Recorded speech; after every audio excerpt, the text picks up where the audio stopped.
Olá, a paz do Senhor, Deus nos abençoe com muita saúde e alegria. Eu espero que todas vocês estejam muito bem hoje.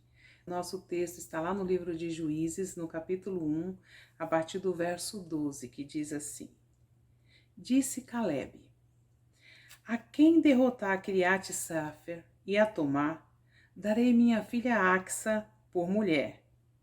Tomou-a, pois, Otoniel, filho de Kenaz, o irmão de Calebe mais novo do que ele. E Calebe lhe deu sua filha Axa por mulher. Esta, quando se foi a ele, insistiu com ele para que pedisse um campo ao pai dela. E ela apeou do jumento, então Calebe lhe perguntou: Que desejas? Respondeu ela: Dá-me um presente. Deste-me terra seca, dá-me também fontes de água. Então Calebe lhe deu as fontes superiores e as fontes inferiores. Amém? O povo de Deus já estavam fora da escravidão do Egito. Eles haviam enfrentado cada um o seu deserto e agora então deveriam entrar na terra prometida por Deus. Mas muitas coisas antecederam, a esta condição. Para que eles saíssem da escravidão do Egito, Deus mandou as 10 pragas contra os egípcios para que Faraó deixasse o povo de Deus partir. Então, só depois da 10ª praga, Faraó permitiu que o povo de Deus saísse, que o povo de Deus partisse. Parecia que era só ir embora.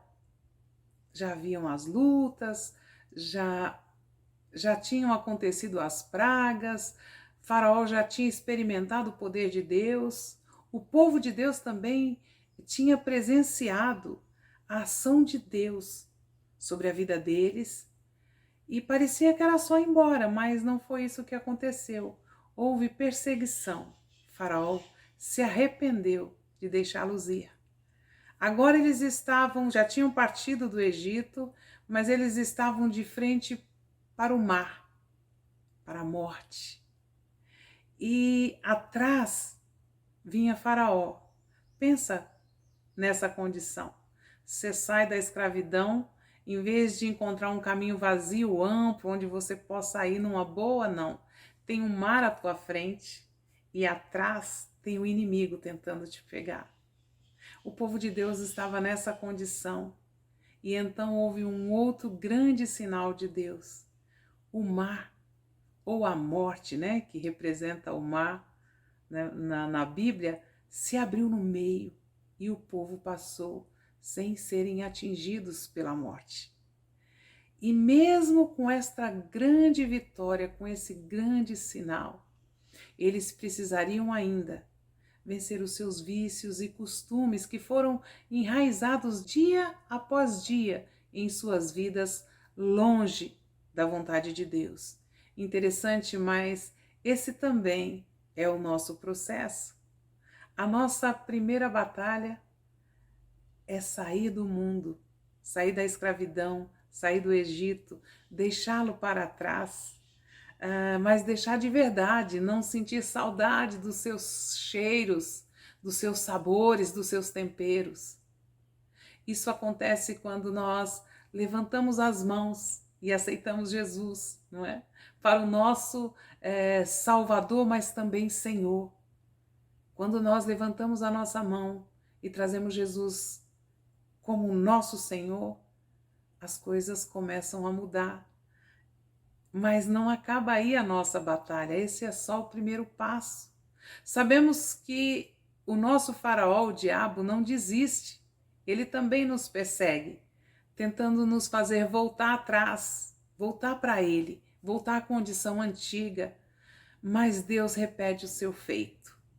O mesmo que ele fez com aquele povo quando estava saindo do Egito, ele faz com cada um de nós quando nós o colocamos como Senhor das nossas vidas. Amém?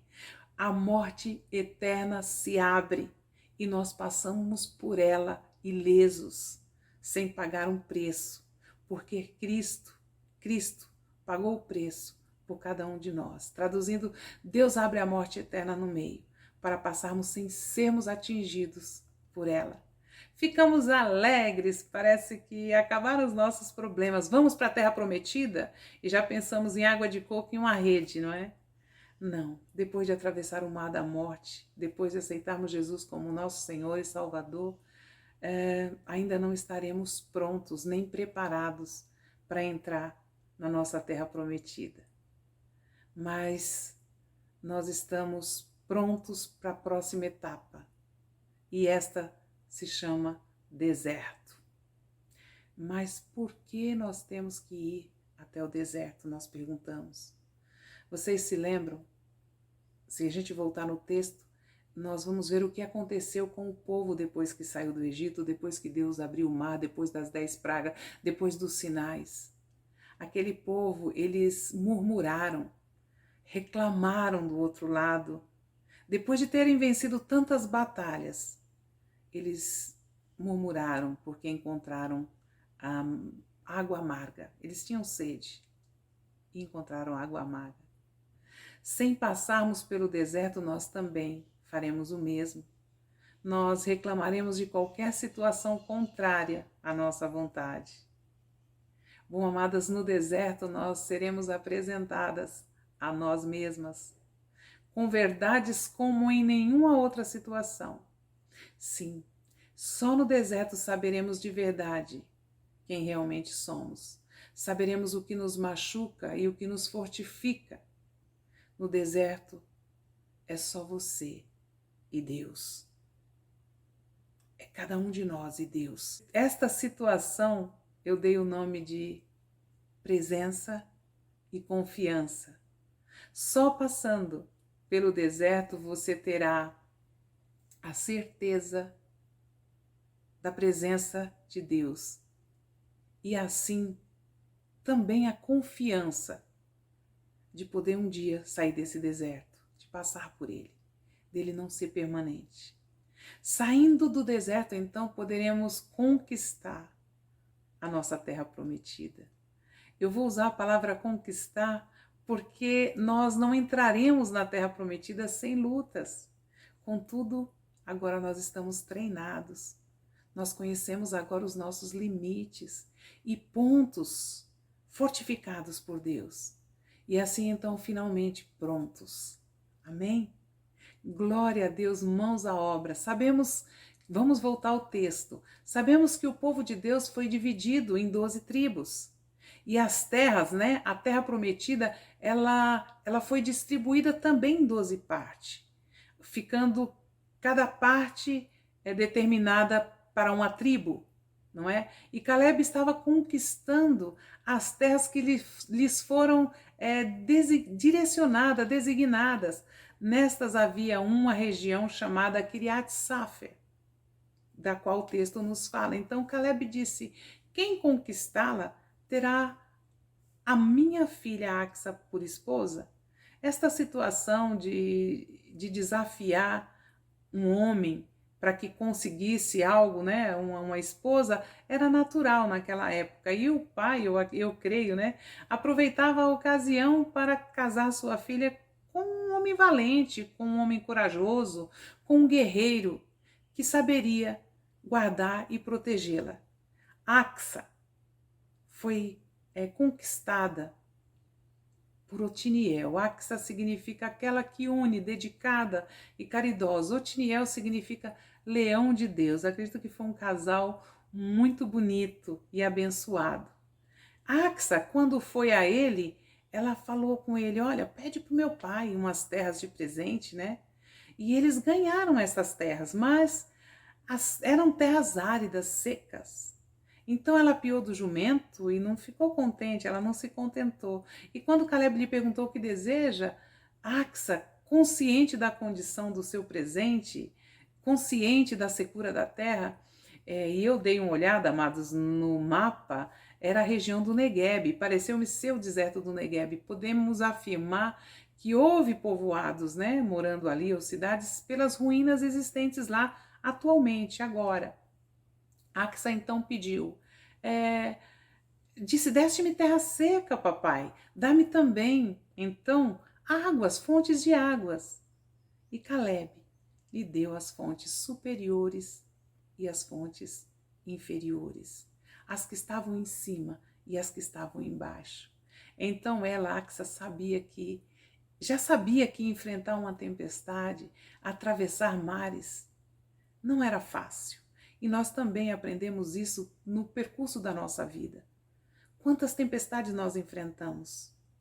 Quantas coisas nós perdemos porque numa tempestade, amados, nós ficamos de um lado para o outro tentando segurar uma coisa, pegar outra. E às vezes os nossos sonhos são despedaçados pelas tempestades, uma parte vai embora, mas com a sequidão era diferente. Apesar de termos lutas, era mais difícil. Era mais difícil. Pensa um pouquinho comigo. Com a sequidão, não há sonhos. O que nasce numa sequidão? Viaja comigo lá para o deserto. Fecha o teu olho e pensa. Não há um broto. Não nasce nada. Não há vida. Axa, a esposa cuidadosa, a filha atenta. O texto não nos deixou claro, não é? A localização das fontes, mas elas estavam acima e abaixo das terras de Axa. E depois do pedido, estavam também disponíveis. Amados, quando nós pedimos bênçãos para o Senhor, quando nós mostramos a nossa dificuldade para o Senhor e o tratamos como papai, Ele também nos disponibiliza bênçãos. E eu gostaria de apresentar a cada um de vocês um Deus Pai, que talvez não escolheu o nosso marido, não tenha escolhido o nosso marido, mas pode complementar o nosso pedido. Ele é um Deus poderoso, Ele é a fonte da vida eterna. Apresente a Deus a área seca, a área da sua vida com sequidão, onde parece que não vai brotar mais nada. Mostre a Ele, desça da sua posição, se prostre diante daquele que te criou, aquele que te formou e diga: Abba, Pai, papaizinho, me ajuda. Ele é o único Deus Pai e Ele ouve todas as nossas orações, Ele ouve todos os nossos pedidos e alguns Ele atende.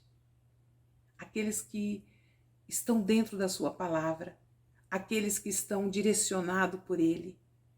Só Ele pode, como diz Salmo 126, restaurar a nossa sorte como as torrentes do Negueb. Que a sequidão não tem espaço em nenhuma área da sua vida. Que todas elas possam brotar através das águas do Senhor e trazer vida, mas que também cada um de nós estejamos habilitados para enfrentar todas as tempestades que virão. Preste atenção, as tempestades virão e nós seremos treinados em cada uma delas. Não se esconda da tempestade, porque elas virão, mas elas também passarão. Elas passarão.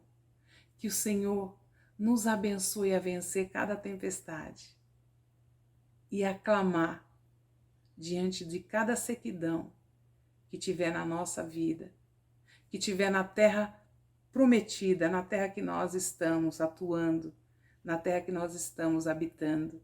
Na sua vida espiritual, qual é a área que está seca? Na sua vida familiar, qual é a área que está seca? Não importa qual delas seja, Ele é um Deus que pode atingi-la de verdade. Apresente a Deus. E não fique pensando, Ele já sabe. Claro que Ele já sabe. Mas Ele quer ter um particular com você, Ele quer que você converse com Ele, Ele quer que você mostre para Ele com detalhes o que você quer, o que você precisa. Ele quer, o nosso Deus quer que você detalhe para Ele como é que você chegou nessa sequidão. Como foi atravessar o deserto? Ele, Deus, Ele quer que você saiba que Ele nunca, nunca te deixou só em nenhum deserto. Amém? Ele é o Deus que é presente e a sua presença nos deixa confiantes, porque a pior parte, que é a morte eterna, Ele abriu no meio para que pudéssemos passar com os pés enxutos. Deus nos abençoe e até o nosso próximo vídeo. Amém?